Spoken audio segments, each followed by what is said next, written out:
Control oil, control country. Pernyataan yang sangat dalam dari seorang Henry Kissinger karena diartikan penantang hegemoni Amerika bagi yang tidak taat pada perintah mereka tersebut. Negara Suriah, Libya, Irak, Afghanistan, semua luluh lantak bukan atas nama demokrasi, tetapi atas nama hegemoni kendali minyak. Lalu ada pernyataan satu lagi sehubungan dengan Kentucky dan Okinawa. Control gold, you control the world. Gold untuk underlying percetakan uang adalah sebuah keharusan. Namun dunia saat ini dikendalikan oleh dolar tanpa underlying emas sebagai jaminan. Sejak Agustus 1971, Amerika melepas diri dari emas, lalu banyak kejadian seperti subprime mortgage di tahun 2008 membayangi dolar. Bahwa tanpa underlying, currency dolar ringkih. Peristiwa 2008 krisis keuangan karena permainan yang tidak berbasis jaminan tersebut, Amerika rugi 19 triliun dolar atau sama dengan biaya 5 perang besar yang Amerika biayai dalam 40 tahun terakhir. Tapi untungnya dia bisa printing money. Akhirnya 19 triliun dolar tadi diprint lagi maninya. Biaya Amerika sebagai negara pendominasi itu besar sekali. Biaya perang dan biaya kerugian bermain keuangan tanpa dasar underlying juga merugikan. Dan ini akan diubah dengan strategi oleh Kentucky. Jadi, apakah mungkin akan masuk ke emas lagi? Kita lanjut. Yang jelas, mereka saat ini suka-suka printing money-nya. Kita lompat sebentar tentang world domination. Sebagaimana kita ketahui ada 5 cara untuk mendominasi dunia. Dan sebagian besar masih didominasi dikendalikan oleh Amerika. 3 sudah kita buka, yaitu currency domination, trade domination, military domination. Sisanya kita tidak terangkan yang 2 lagi, hanya buat mereka yang butuh. Saya yakin gak banyak kok orang yang butuh beginian. Ini ilmu apaan sih, abal-abal gitu ya. Baik, dari currency domination dan military domination, Amerika yang menang. Tapi trade domination, Tiongkok yang menang. Kita lanjut. Dari 3 hal tersebut, Cina mengambil 1, sekali lagi, yaitu trade domination. Yang 2 lagi, ini peluang bagi Indonesia. Sekali lagi, tapi bagi yang ngerti ngelola negara, wes tak simpen wae lah. Orang banyak yang gak peduli untuk Indonesia menjadi berpeluang besar mendominasi yang 2 tadi. Indonesia malah lebih jatuh cinta sama Cina atau sama Amerika. Wes biarin.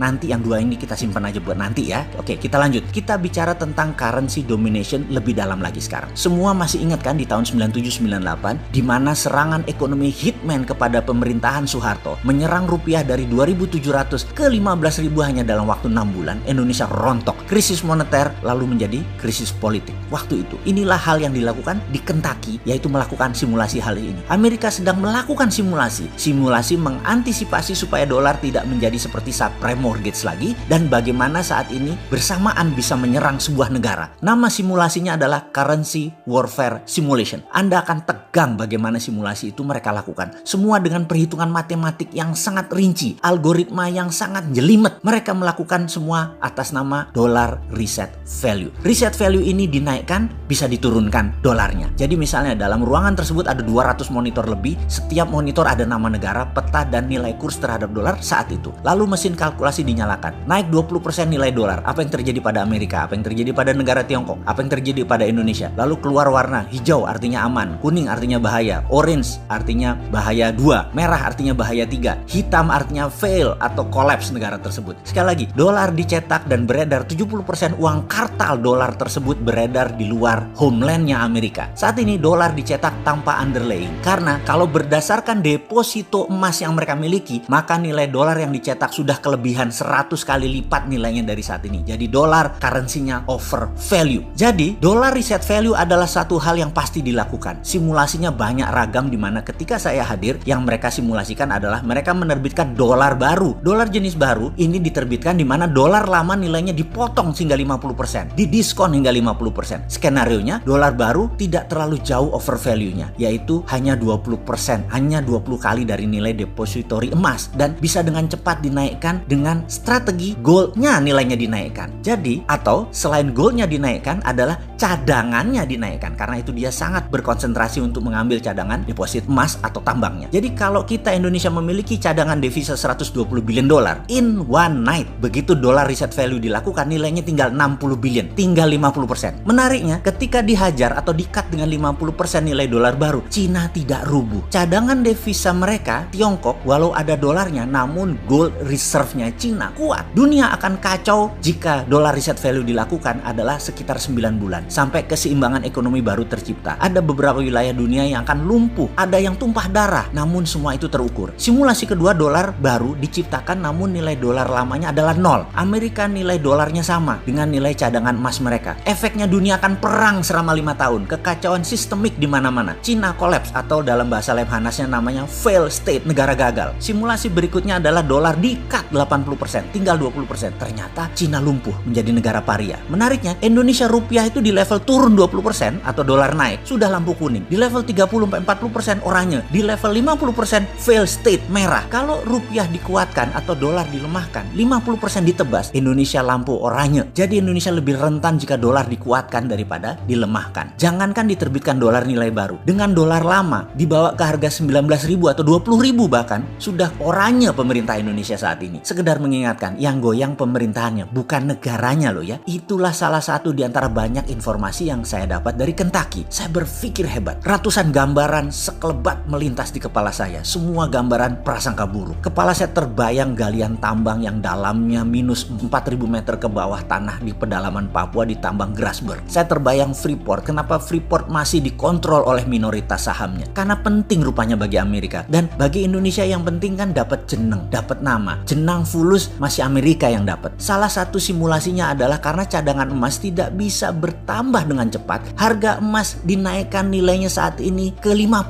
kali atau maksimum 20 kali dari nilai sekarang agar underlying jaminan gold depository menjadi batas aman. Ini semua kita tahu bahwa dolar sudah lepas ikatannya dengan emas. Dolar kalau mau cetak ya cetak aja. Tapi Amerika tahu dolar tidak punya pondasi. Amerika saat ini mendapatkan tantangan dalam currency domination. Karena itu mereka mulai berpikir emas lagi. Itulah Tiongkok, negara komunis. Di sisi lain, Tiongkok negara komunis yang ingin menjadi negara superpower dengan menantang Amerika. Tiongkok punya strategi. Tiongkok akan melakukan terhadap Amerika yang namanya strategi Cold War. Serangan terhadap dolar dengan transaksi di banyak negara bilateral menerima yuan Cina. Penguasa Amerika dalam petrol dan dolar yang disebut juga petrodolar diancam oleh Tiongkok. Trump terjepit waktunya. Pentagon belum di tangan Trump. Covid masih merajalela di Amerika. Mungkin cara terbaik pertama bukan dolar reset value, tapi naikkan cadangan emas Amerika. US Bullion Depository di Kentucky dan Okinawa harus naik. Sebentar. Okinawa Bullion Depository itu bukannya materialnya koper konsentrat Freeport ya? Cadangan Grasberg yang 20 tahun ke depan masih 3.000 ton itu emasnya. Kenapa kita nggak minta bagi hasil emasnya ya? Kok malah koper tembaganya ya? Konsentrat lagi. Ya,